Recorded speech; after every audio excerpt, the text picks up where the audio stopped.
Dear students, in this lecture we have to discuss about the average and RMS value of the AC current. You know that there are two types of current, AC and DC. AC किसको बोलते हैं? AC means alternating. AC means alternating current. Alternating current. तो ये जो current है, this current is called alternating current.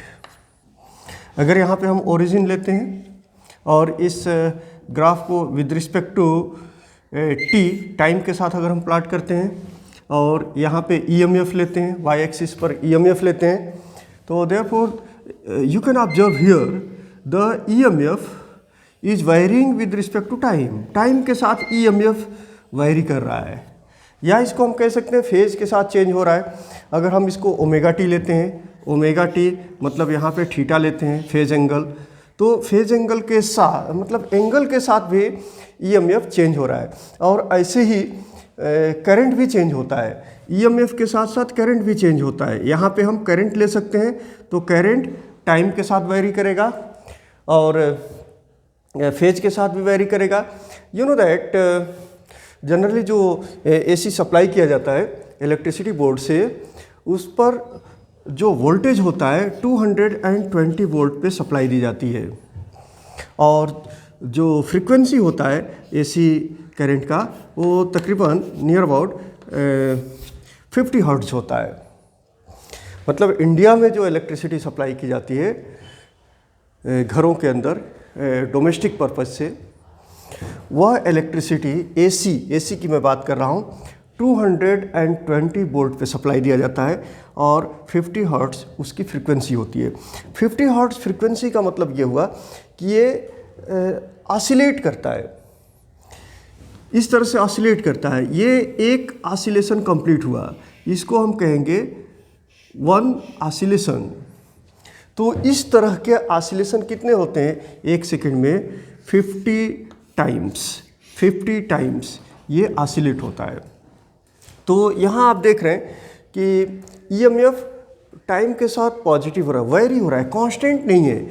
This is the EMF here. यहाँ पे EMF इतना है, यहाँ पे ईएमएफ 0 है, यहाँ पे ईएमएफ इंक्रीज हो गया, यहाँ पे ईएमएफ मैक्सिमम हो गया, और इसको हम बोलते हैं पीक वैल्यू. जो मैक्सिमम ईएमएफ हमको मिलता है उसको क्या बोलेंगे? Maximum value of the EMF, and this is also known as peak value of the EMF. तो इसको हम इंडिकेट करेंगे, peak value of the EMF को इज 0. और फिर ईएमएफ डिक्रीज हो रहा है टाइम के साथ, फिर यहाँ ईएमएफ 0 हो गया, फिर ईएमएफ दूसरे डायरेक्शन में, रिवर्स डायरेक्शन में इंक्रीज कर रहा है, और यहाँ नेगेटिव हो गया, और कितना हो गया? Minus is 0. और फिर से ईएमएफ यहाँ वेरी करते जा रहा है, यहाँ ईएमएफ 0 हो गया, और फिर से यहाँ पे ईएमएफ E0 हो गया, पॉजिटिव डायरेक्शन में हो गया. तो यहाँ डायरेक्शन चेंज हो रहा है, ईएमएफ का डायरेक्शन क्या हो रहा है? चेंज हो रहा है टाइम के साथ. तो हम एवरेज क्यों निकालते हैं? Because over complete one cycle, एक साइकिल की अगर हम बात करते हैं तो एक साइकिल में ईएमएफ भी 0 होता है और करंट भी 0 होता है ओवर कंप्लीट वन साइकिल. तो peak value of alternating current और EMF is the maximum value of the current और ईएमएफ इन आइदर डायरेक्शंस. इसको हम पीक वैल्यू बोलेंगे. तो पॉजिटिव डायरेक्शन में E0 है और नेगेटिव डायरेक्शन में भी E0 है, और ये रिपीट होते रहता है. लेकिन अगर एवरेज की बात करते हैं तो over complete one cycle average कितना हो जाता है? 0. एंड यू नो दैट, इससे पहले हमने इक्वेशन भी लिखा था कि E is equal to E0 sine omega T. तो आप यहाँ पे देख रहे हैं, इसको हम ओमेगा टी भी लिख सकते हैं, इसको थीटा भी लिख सकते हैं, because omega T is equal to theta. तो इसको ऐसे भी लिख सकते हैं कि E is equal to E0 sine theta. तो आप यहाँ देख रहे हैं कि ये साइन ओमेगा टी या साइन थीटा है, मतलब साइन के फॉर्म में है, इसलिए ये वैल्यू क्या होगा? वेरी करेगा. साइन की मैक्सिमम वैल्यू कितनी होती है? +1, और साइन के मिनिमम वैल्यू -1, +1 -1, और बीच में क्या आएगा? 0. इस तरह से वेरिएशन होता है, इसलिए ये कर्व मिलता है. Okay.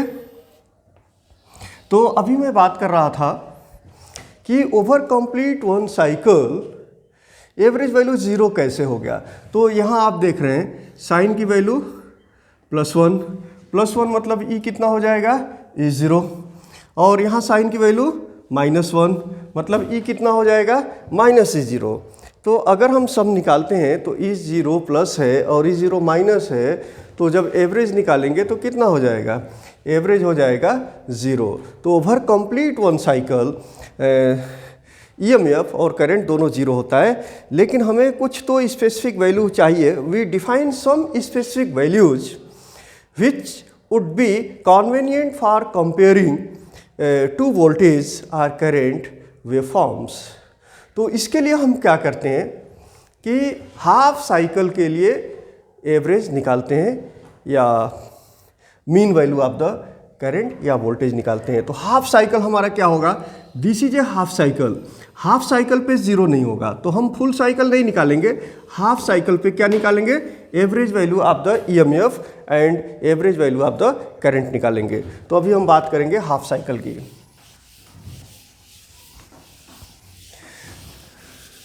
Now you know that E is equal to E0 sine omega T. ये इक्वेशन है किसका, ईएमएफ का। तो अगर हम एवरेज निकालना चाहते हैं ईएमएफ का, तो हमें एवरेज किसका निकालना होगा, एवरेज साइन ओमेगा टी का निकालना होगा। और साइन ओमेगा टी को हम साइन थीटा भी लिख सकते हैं, because this is equal to E0 sine theta. Theta क्या है, एंगल है, and you know that angle theta is equal to omega T. Okay, तो ई की वैल्यू इस साइन थीटा पे डिपेंड करता है, इसलिए इस साइन थीटा का जो हम एवरेज निकालेंगे उससे हम ईएमएफ का एवरेज निकाल लेंगे। यहाँ पे जो ग्राफ हमने ड्रा किया था, you can observe here this is A complete cycle, और ये यहाँ पे हमने ड्रा किया है थीटा, और ये प्लस E0 है और ये क्या है, माइनस E0 है। ओके, तो कंप्लीट वन साइकिल कहाँ कंप्लीट होता है, ये कंप्लीट वन साइकिल पूरा हो गया। तो वन साइकिल के लिए फेज एंगल कितना चेंज हो जाएगा, 2 पाई रेडियन होगा। तो therefore this will B 2 pi radian. यहाँ पे कितना हो जाएगा, पाई हो जाएगा। यहाँ पे एंगल कितना होगा, 0 होगा, और यहाँ पे π/2, यहाँ पे 3 π/2। इसको आप ऐसे रीड करेंगे तो ज़्यादा इजी होगा। 0 π/2, 2 π/2 मीन्स पाई, 3 π/2 एंड 4 π/2 मीन्स 2 पाई। तो हाफ साइकिल यहाँ पे कंप्लीट होता है, हाफ साइकिल। तो इस हाफ साइकिल के लिए हम average value of sine theta find करेंगे, और उस average value of sine theta से हम फाइंड करेंगे average value of the EMF, and then you have to find the average value of the current. तो average value of the sine theta, ये average value के लिए symbol है sign theta. Average value हम कैसे find करते हैं, average value find करने के लिए जो क्वांटिटी जिस पे डिपेंड करता है, जिसे मान लीजिए कि अगर साइन ओमेगा टी आपने लिया है तो ये किस पे डिपेंड कर रहा है, टाइम पे डिपेंड कर रहा है, और साइन ओमेगा टी का आप एवरेज फाइंड करना चाहते हैं, साइन ओमेगा टी ये टाइम पे डिपेंड कर रहा है। तो इसलिए ये टाइम के साथ साइन ओमेगा टी की वैल्यू चेंज हो रही है। यहाँ इस टाइम पे 0 टाइम पे साइन ओमेगा टी की वैल्यू कितनी थी, 0 थी। टाइम इंक्रीज करते गया, टाइम के साथ आप देख रहे हैं साइन ओमेगा टी की वैल्यू चेंज होती जाती है। तो इसलिए विद रिस्पेक्ट टू टाइम मतलब dt के रिस्पेक्ट से इसको हम इंटीग्रेट कर देंगे, और इस कंप्लीट वन साइकिल के लिए जितना टाइम लगा उस टोटल टाइम से इसको डिवाइड कर लेंगे, तो dt से। ओके, एक तरीका ये है। लेकिन यहाँ पे हमने थीटा ले लिया है, तो थीटा के रिस्पेक्ट से जैसे थीटा चेंज हो रहा है, यहाँ क्या चेंज हो रहा है, थीटा चेंज हो रहा है। यहाँ थीटा 0 है मतलब फेज एंगल 0 है। यहाँ पे कितना हो गया, 90/2 π/2 मीन्स 90 डिग्री हो गया। यहाँ कितना हो गया, पाई रेडियन मतलब 180 डिग्री। और हम बात कर रहे हैं किसकी, हाफ साइकिल की बात कर रहे हैं। तो हाफ साइकिल का वेरिएशन कितने एंगल से हो रहा है, 0 एंगल से, और मैक्सिमम कहाँ तक जा रहा है, पाई तक जा रहा है। तो therefore between this 0 and pi, मतलब 0 से 180 डिग्री के बीच डिफरेंट एंगल पर साइन थीटा की वैल्यू डिफरेंट होगी। यहाँ 0 पे साइन थीटा की वैल्यू 0 होगी, वैसे आप इंक्रीज करते जाओगे साइन थीटा की वैल्यू चेंज होती जाएगी। तो जब हम एवरेज फाइंड करेंगे तो यहाँ पे इंटीग्रेट कर देंगे, integral of from 0 to, because the limit of integration varies from minimum to maximum, और मिनिमम कितना 0 और मैक्सिमम कितना पाई, तो लिमिट हो जाएगा 0 टू पाई। और साइन थीटा किसका वेरिएशन हम देख रहे हैं, साइन का देख रहे हैं, तो therefore sine theta d theta for every small change in angle we are taking the value of sin theta, and then sum of all those values indicates this integral of sin theta d theta varies from 0 to pi, it means, and integral of यहाँ से यहाँ तक total angle, और वो हो जाएगा from 0 to pi and d theta. अब हम एवरेज फाइंड करेंगे, इसको सिंप्लीफाई करेंगे और एवरेज फाइंड करेंगे। तो therefore this is equal to, you know that integral of sine theta is minus cos theta, this is a formula. आपने integration में पढ़ा है कि साइन थीटा का इंटीग्रेशन होता है माइनस कॉस थीटा, तो देयरफॉर ये हो जाएगा माइनस कॉस थीटा, और limit of integration varies from 0 to pi divided by d theta integration क्या होगा, जिससे आपको मालूम है कि integral of x dx is equal to x to the power n, ले लीजिए, इंटीग्रल of x to the power n dx कितना होता है, x to the power n plus 1 upon n+1। वही सिचुएशन यहाँ पे भी है। यहाँ पे क्या है कि डी थीटा के पहले 1 है, 1 का मतलब क्या हुआ, थीटा का पावर 0, तो सिर्फ फर्क क्या है, यहाँ x का पावर n है, dx है, और यहाँ x के जगह पे थीटा है, तो theta to the power 0 d theta is equal to theta to the power 0+1 upon 0+1, मतलब क्या हो जाएगा, थीटा हो जाएगा, दिस विल बी थीटा, और limit of integration varies from 0 to pi. Okay, then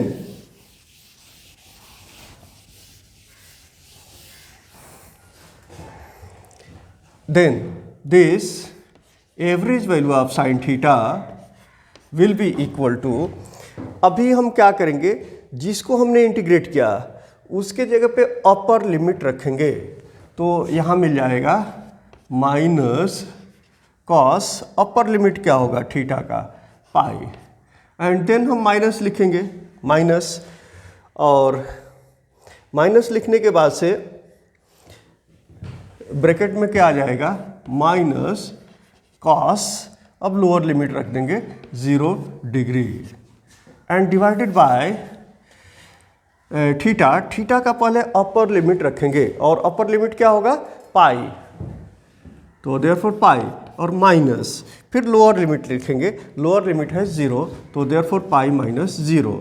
अब इसको हम सिंप्लीफाई कर लेते हैं, तो therefore this will be equal to cos pi क्या होता है, कास पाई -1, माइनस माइनस क्या हो जाएगा, प्लस, तो -1 हो गया, और माइनस ब्रैकेट में आ जाएगा cos 0 क्या होता है, 1, cos 0 1, तो -1, ओके, डिवाइडेड बाय पाई, तो therefore this is equal to minus into minus plus, तो ये हो जाएगा 1, and minus into minus plus, तो therefore 1 + 1 by pi, this is equal to 2 upon pi. तो average value of sine theta मिल गया, sine theta की एवरेज वैल्यू कितनी हो गई, 2 upon pi, okay. Average value of sine theta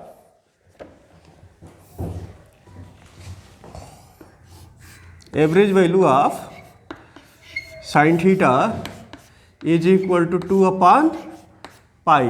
pi क्या है? Pi is a constant, you know that 22/7, 22/7। तो पाई की वैल्यू हम रखेंगे और दो क्या है? दो एक कॉन्स्टेंट है। तो therefore you will get after the simplification this will be equal to 0.637। तो ये हमको एक कांस्टेंट वैल्यू मिल गया 0.637। तो अब इससे हम average value of the current भी निकाल सकते हैं और average value of the EMF भी निकाल सकते हैं। यू नो दैट ईएमएफ के लिए हमने इक्वेशन लिखा था E is equal to E0 sine theta, theta that is omega T भी बोल सकते हैं हम, because omega T is equal to theta. तो एवरेज वैल्यू, इसका एवरेज वैल्यू कितना निकल गया? इसका एवरेज वैल्यू हमने निकाल लिया, दैट इज 0.637। तो therefore E average value of EMF will be equal to E0 into average value of sine theta, that is 0.637। तो देयरफॉर 0.637 इंटू E0। तो अगर हमको पीक वैल्यू मालूम है तो हम एवरेज वैल्यू ऑफ EMF निकाल सकते हैं। और वैसे ही करंट के लिए भी हम पीक वैल्यू अगर हमको मालूम है तो एवरेज वैल्यू निकाल सकते हैं। यू नो दैट करंट के लिए हम इक्वेशन क्या लिखते हैं? I is equal to I0 sine theta या साइन ओमेगा टी, मतलब फेज एंगल आता है। तो therefore average value of the current is equal to, अब साइन थीटा का एवरेज वैल्यू हम यहाँ पे रख देंगे और साइन थीटा का एवरेज वैल्यू कितना है? 0.637। तो therefore this will be 0.637 into I0 and I0 is the peak value of the current. तो इस तरह से EMF का एवरेज वैल्यू हो गया E average is equal to 0.637 into peak value of the EMF that is E0 and current के लिए average value हो गया I average is equal to 0.637 into I0। I0 is the peak value of the current. अभी हम बात करेंगे root mean square और RMS value of the current और EMF। RMS वैल्यू क्या होता है? जैसा कि इससे क्लियर है, RMS root mean square value, RMS means root mean square value. तो रूट मीन स्क्वायर वैल्यू कैसे निकालते हैं ये अभी मैं डिस्कस करूंगा, लेकिन पहले हम ये डिस्कस करेंगे कि रूट मीन स्क्वायर वैल्यू क्यों निकालते हैं, why you determine the root mean square value. You know that a moving coil ammeter and moving coil voltmeter. Ammeter क्या करता है? करंट को रिकॉर्ड करता है, मतलब करंट को मेज़र करता है, और वोल्टमीटर EMF को मेज़र करता है, वोल्टेज को मेज़र करता है। लेकिन यह जो मूविंग कॉइल एमीटर या मूविंग कॉइल वोल्टमीटर होता है, यह एवरेज वैल्यू को मेज़र करता है। एवरेज वैल्यू मतलब mean value of the current and mean value of the EMF को मेज़र करता है। तो इसका ड्रॉबैक ये है, you know that in case of AC the mean value और एवरेज वैल्यू ऑफ EMF और करंट, ये कंप्लीट वन साइकिल हुआ। तो इस कंप्लीट वन साइकिल होने के बाद जो average value of the EMF होगा दैट विल बी 0, और इस कंप्लीट वन साइकिल से का एवरेज जब निकालेंगे तो करंट भी हमको कितना मिलेगा? 0 मिलेगा। तो therefore it is not possible to measure the EMF that is a voltage applied across the voltmeter to measure the potential difference by using the moving coil voltmeter, and also it is not possible to measure the current, that is a AC current, by using the moving coil ammeter। मतलब moving coil ammeter से हम alternating current को measure नहीं कर सकते, और moving coil voltmeter से हम ईएमएफ को मेज़र नहीं कर सकते। इसका रीज़न ये है कि हमारा जो इंस्ट्रूमेंट है मूविंग कॉइल एमीटर या मूविंग कॉइल वोल्टमीटर, वह एवरेज वैल्यू को मेज़र करता है और एसी करंट में एवरेज वैल्यू 1 साइकिल पे जो हमें मिलता है वो 0 होता है। इसलिए in order to measure these quantities it is necessary to make use a property which does not depends upon the change in direction of the alternating current or voltage। हमें एक ऐसे प्रॉपर्टी का यूज करना होगा in quantity के measurement के लिए कि यहाँ पे जो डायरेक्शन चेंज हो रहा है, इस डायरेक्शन के चेंज होने से कोई इफ़ेक्ट न पड़े। तो इसलिए हम हीटिंग इफ़ेक्ट का जो प्रॉपर्टी होता है करंट का, heating effect of electric current, उस प्रॉपर्टी का हम यूज करेंगे जिससे कि डायरेक्शन का इफ़ेक्ट ना पड़े। और heating effect of electric current क्या होता है कि मान लीजिए कोई रेजिस्टर है जिसका रेजिस्टेंस R है और इस रेजिस्टर से I करंट पास होता है। कितना करंट पास होता है? I current. कितने टाइम के लिए? T टाइम के लिए। तो इस रेजिस्टर में जो हीट प्रोड्यूस होगा, that produced heat is directly proportional to square of the current and resistance of the resistor and time for which the current is flowing. तो यहाँ कितना प्रोड्यूस हो गया? I स्क्वायर RT, मतलब current के square पर depend करता है हीट प्रोड्यूस होना। तो आप देख रहे हैं कि यहाँ पे करंट पॉजिटिव है। मान लीजिए कि अगर हम कुछ फिक्स्ड वैल्यू इसकी दे देते हैं, सपोज दैट +2 दे दिया और इधर हमने -2 दे दिया, तो +2 पे स्क्वायर ऑफ द कितना हो जाएगा? +2 का स्क्वायर भी 4 होगा और -2 का स्क्वायर भी 4 होगा। तो यहाँ डायरेक्शन चेंज होने से इस पर कोई इफ़ेक्ट नहीं पड़ रहा है। तो heating effect of electric current वाली प्रॉपर्टी जो है वह यूज किया जाता है। और heat produced is directly proportional to square of the current, resistance of the resistor and time for which the current is flowing. तो therefore H is directly proportional to I square RT। Okay, तो next हम क्या करेंगे, इस property को हम कैसे use करेंगे? जैसे मान लीजिए कि हमने अल्टरनेटिंग करंट पास करवाया किसी रजिस्टर से, अल्टरनेटिंग करंट पास करवाया जिसका peak value of the current कितना है? I0 है और कुछ हीट प्रोड्यूस हुआ, कुछ हीट प्रोड्यूस हुआ।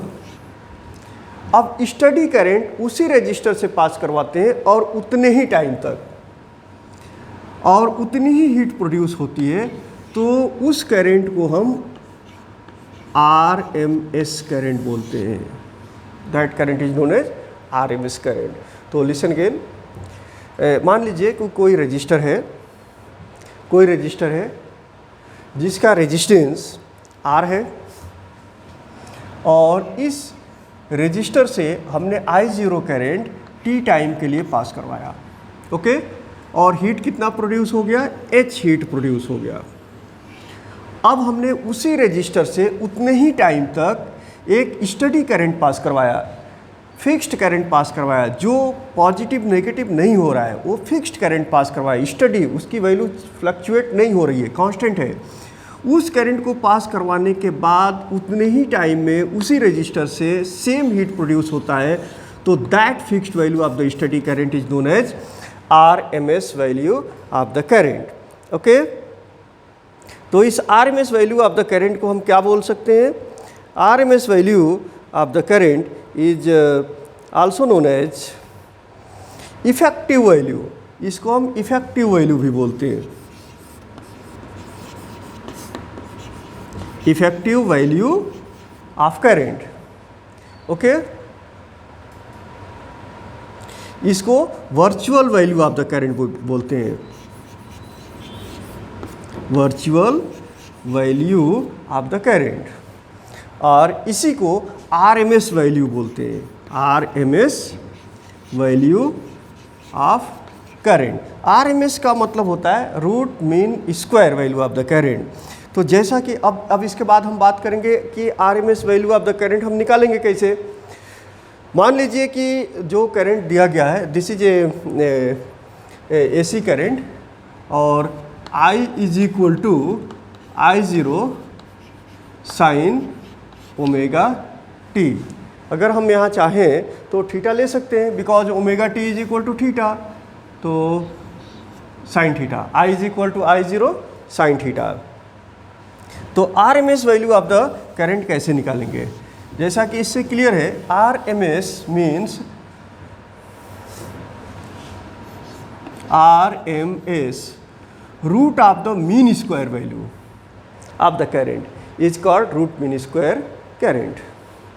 तो सबसे पहले हमको mean square value of the current निकालना होगा, mean square value of the current. और एक चीज़ याद रखिए, यहाँ पे हम कंप्लीट 1 साइकिल के लिए निकालेंगे, इसलिए कि जब हम स्क्वायर करेंगे तो 1 साइकिल पे मीन 0 नहीं होता, इसलिए हम कंप्लीट 1 साइकिल पे निकालेंगे। और मीन 0 क्यों नहीं होता है, इसलिए कि आप देख रहे हैं कि यहाँ अगर +2 है, यहाँ -2 है, तो इसका भी स्क्वायर 4 होगा और इसका भी स्क्वायर 4 होगा, इसलिए कंप्लीट 1 साइकिल पे mean square value of the current 0 नहीं होता। तो पहले हम क्या करेंगे, mean square value of the current निकालेंगे और फिर उसका स्क्वायर रूट कर देंगे और वही होगा root mean square value of the current. Now तो किसका हम रूट मीन स्क्वायर निकालने जा रहे हैं, करंट का।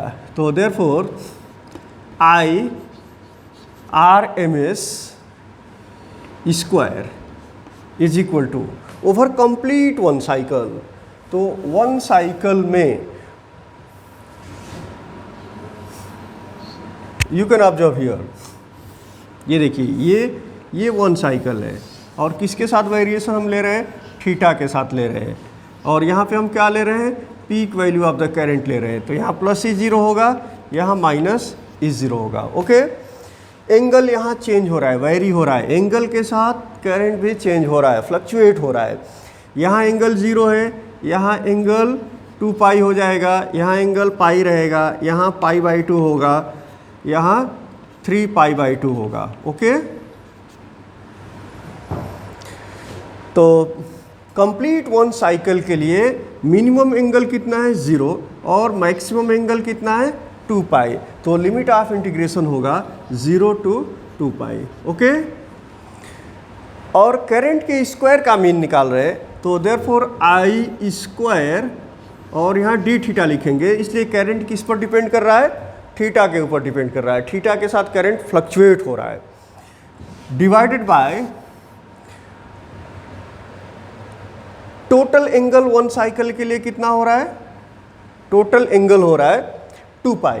तो देयरफॉर डिवाइडेड बाय 2 पाई। इसको आप ऐसे भी लिख सकते हैं, इंटीग्रल ऑफ d थीटा, ऐसे भी लिख सकते हैं, integral of d theta varies from 0 to 2 पाई। इसकी वैल्यू वही आएगी, इसलिए कि d थीटा को जब आप इंटीग्रेट करेंगे तो दिस विल बी थीटा, और थीटा का अपर लिमिट 2 पाई, लोअर लिमिट 0, तो देयरफॉर क्या मिल जाएगा, 2 पाई मिलेगा।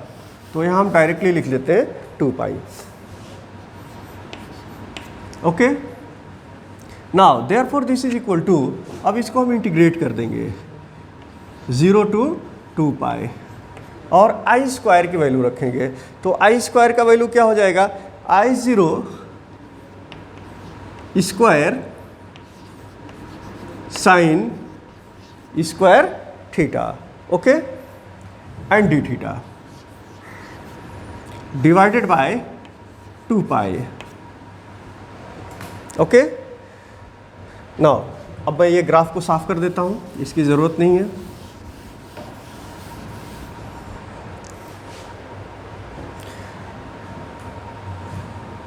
दिस इज इक्वल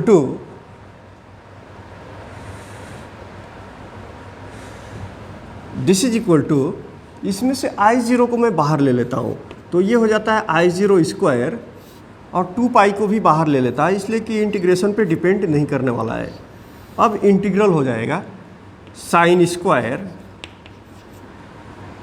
थीटा और d थीटा।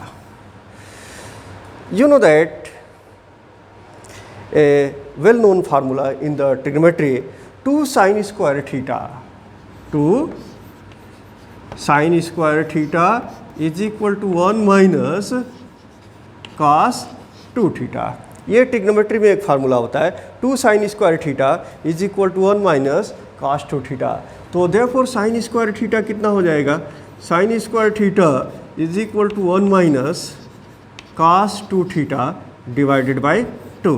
ये वैल्यू यहाँ पे सब्सटीट्यूट करेंगे, तो therefore this will be equal to I0 square upon 2 pi और इंटीग्रल हो जाएगा 1 minus cos 2 theta divided by 2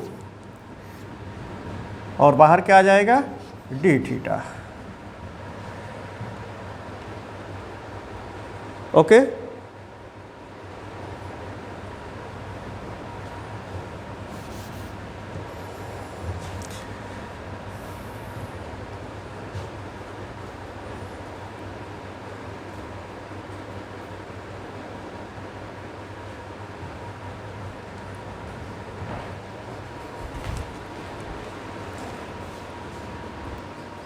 therefore अभी 2 को बाहर ले लेंगे, तो this will be equal to I0 square upon 2 into 2 pi integral of 1 minus cos 2 theta d theta. Limit of integration 0 to 2 pi है, इसलिए हर जगह हम लिमिट ऑफ इंटीग्रेशन नोट कर देंगे 0 टू 2 पाई। लोअर लिमिट 0 और अपर limit 2 pi. Okay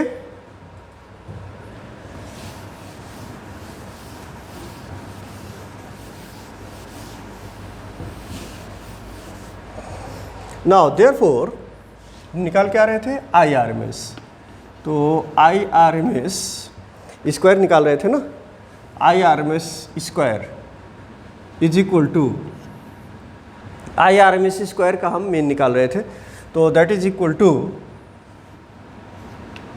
I0 square upon 2 into 2 pi. Okay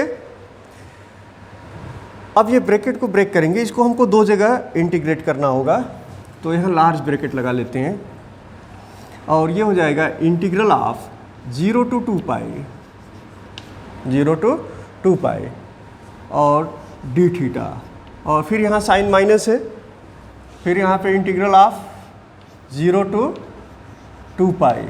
okay और cos 2 theta और d theta. Okay तो यहाँ हम डिटरमाइन क्या कर रहे हैं, IRMS का स्क्वायर फाइंड कर रहे हैं। This is equal to I0 square upon 2 into 2 pi. Okay d theta 1 d theta है, मतलब theta to the power 0 d theta. जब आप इसको इंटीग्रेट करेंगे तो क्या मिलेगा, थीटा मिल जाएगा। ओके ये मिल गया आपको थीटा। तो lower limit 0 and upper limit 2 pi और माइनस काश 2 थीटा को जब आप इंटीग्रेट करेंगे तो ये मिल जाएगा sine 2 theta, sine 2 theta divided by 2। Lower limit हमारा 0 है, अपर लिमिट 2 पाई है।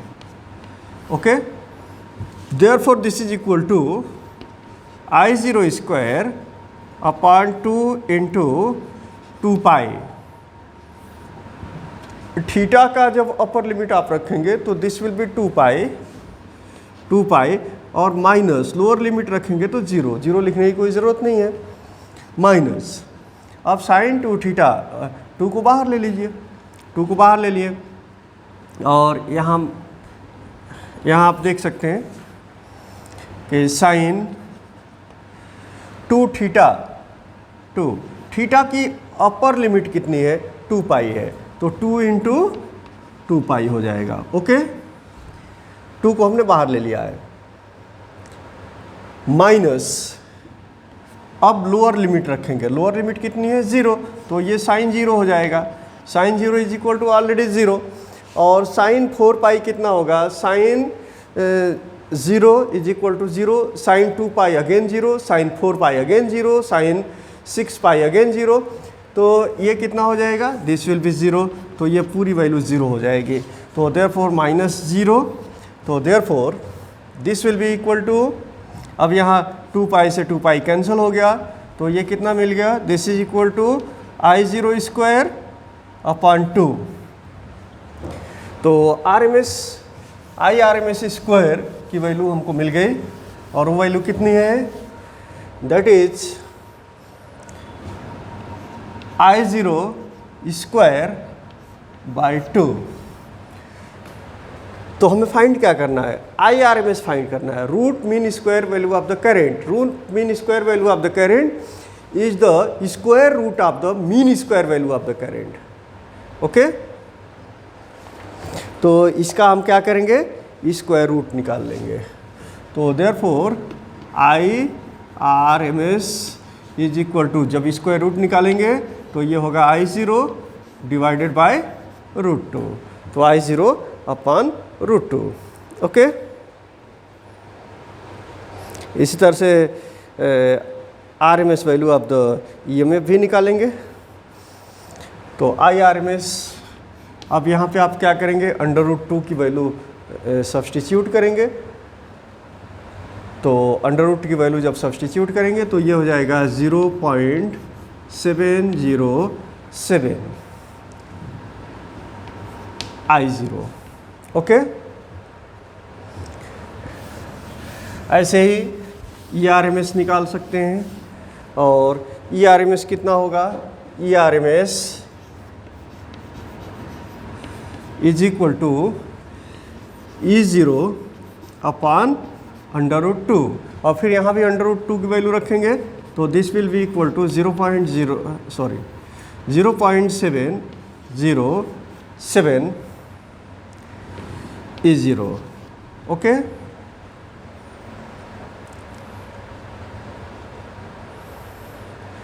तो IRMS is equal to 0.707 I0, और ERMS is equal to 0.0707 E0।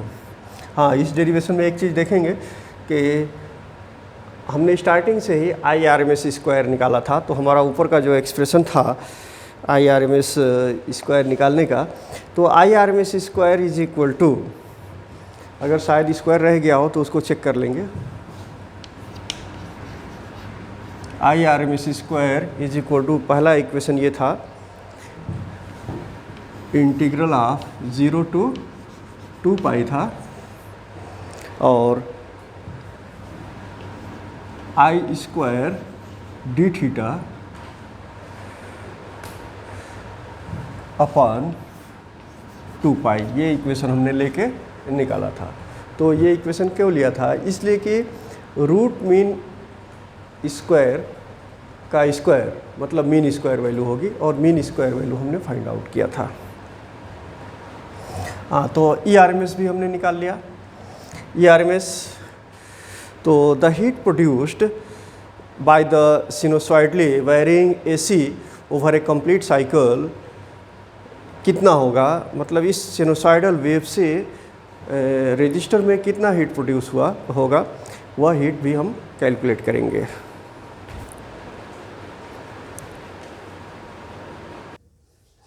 Now let us determine the heat produced in a resistor. Heat produced in a resistor कितना होगा, तो this will be also equal to over complete one cycle, तो lower limit will be 0 और upper limit t, मतलब एक period में, एक periodic time में एक ऑसिलेशन कंप्लीट हो जाता है, तो टाइम कितना हो जाएगा, 1 period, that is capital T, और I square, R is the resistance of the register, R dt, इसलिए कि किस पे डिपेंड कर रहा है, टाइम के ऊपर डिपेंड कर रहा है। हीट किस पे डिपेंड कर रहा है, टाइम के ऊपर डिपेंड कर रहा है, इसलिए हम यहाँ dt लेंगे। तो now this is equal to I is equal to, you know that I is the current, I is equal to I0, और इसको हम साइन ओमेगा टी ले सकते हैं, इसलिए कि यहाँ टाइम के साथ हमने लिया है, और एंगल के साथ लेते तो हम थीटा ले सकते थे, लेकिन यहाँ टाइम के साथ लिया है, तो इसलिए I0 sine omega T. Okay, तो इक्वेशन क्या हो जाएगा, this will be equal to integral of from 0 to t I square कितना हो जाएगा, I0 स्क्वायर और साइन स्क्वायर ओमेगा टी आएगा, साइन स्क्वायर ओमेगा टी और dt। ओके, तो now this is equal to, अभी इससे पहले फार्मूला हमने लिखा था कि sine square theta is equal to 2 sine square theta is equal to 2 sine square theta, यहाँ ओमेगा टी मैं ले लेता हूँ, 2 sine square omega T is equal to 1 minus cos 2 omega T. तो साइन स्क्वायर ओमेगा टी कितना हो जाएगा, this will be equal to 1 minus cos 2 omega t divided by 2। ये वैल्यू हम यहाँ पे रख सकते हैं, तो देयरफॉर हमारा इक्वेशन क्या बन जाएगा, integral of 0 to t I0 square और साइन स्क्वायर ओमेगा टी मतलब 1 minus cos 2 omega t upon 2, और आगे क्या आ जाएगा dt। ओके,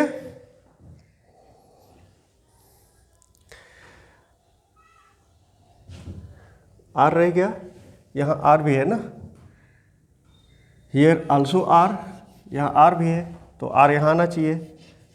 ओके, तो r को भी हम बाहर ले लेते हैं और I0 को भी बाहर ले लेंगे, तो this will be r I0 square, और इंटीग्रल में क्या आएगा 0 to t 1 minus cos 2 omega t by 2 dt।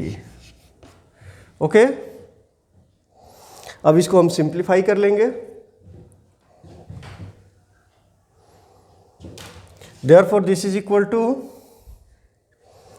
2 को बाहर ले लेंगे, इस 2 को हम बाहर ले लेंगे, तो r I0 square divided by 2, और integral of limit of integration varies from 0 to t 1 minus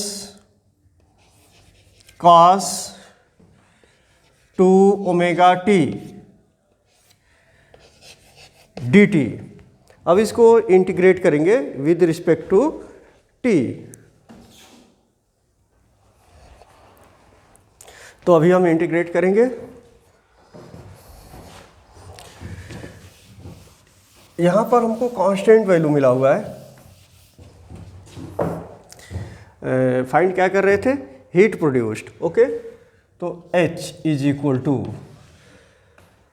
R I0 square upon 2, और इंटीग्रल आप यहाँ देखेंगे 1 dt, तो इसको दोनों को हम सेपरेट कर देंगे, एक बड़ा सा ब्रैकेट लगा लेंगे, और इंटीग्रल ऑफ 0 टू t, और ये हो गया dt, और फिर माइनस लेंगे, फिर दूसरा इंटीग्रेट करेंगे दूसरा टर्म, और cos 2 ओमेगा t और dt। तो ये दोनों को हम इंटीग्रेट कर लेंगे अलग अलग, और ये 0 टू कैपिटल T है, तो इसको आप देख रहे हैं दिस विल बी t, और t का जब अपर लिमिट आप रखोगे, जब अपर लिमिट रखोगे तो कैपिटल T आएगा, और माइनस करोगे फिर लोअर लिमिट रखोगे तो 0 आएगा, तो इसलिए मैं डायरेक्टली लिख लिया t, और इसको अभी हम करेंगे इंटीग्रेट करेंगे, तो cos 2 ओमेगा t dt, तो ये हो जाएगा साइन 2 ओमेगा टी, कितना हो जाएगा sine 2 omega t divided by 2 omega, और लिमिट ऑफ इंटीग्रेशन हमारा है 0 टू कैपिटल टी। ओके, तो डायरेक्टली आप इसको ऐसे देख सकते हैं इस टर्म को, ये sine 2 omega t upon 2 omega है। तो इसमें सबसे पहले हम अपर लिमिट रखेंगे किसके जगह पे, टी के जगह पे, तो ये हो जाएगा साइन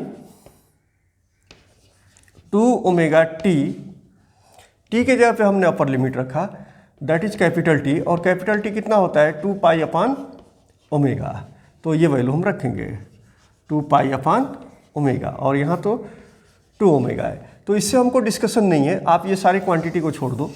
ये 2 पाई का मल्टीपल है, ये एंगल 2 पाई का मल्टीपल है, तो sine 0 equal to 0, sine 2 pi is equal to 0, 4 pi is equal to 0, तो ये क्या हो जाएगा, ये वैल्यू 0 हो जाएगी। तो डायरेक्टली आप इसको लिख सकते हैं this is equal to R I 0 square divided by 2 into capital T, और कैपिटल टी क्या है 1 पीरियडिक टाइम, तो therefore this is equal to 2 pi upon omega, तो therefore this will be equal to R I 0 square upon 2 into 2 pi upon omega. Okay, तो this is the heat produced H is equal to R I 0 square upon 2 into 2 pi upon omega. This is the heat produced in the resistor, and you know that IRMS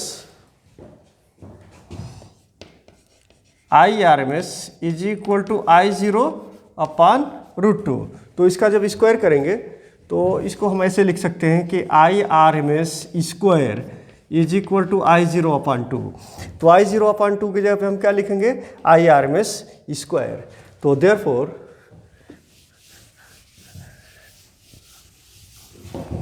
heat produced H is equal to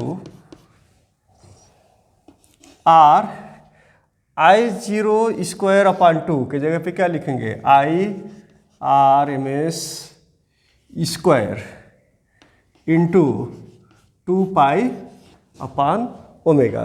this is the required expression, and it is same as the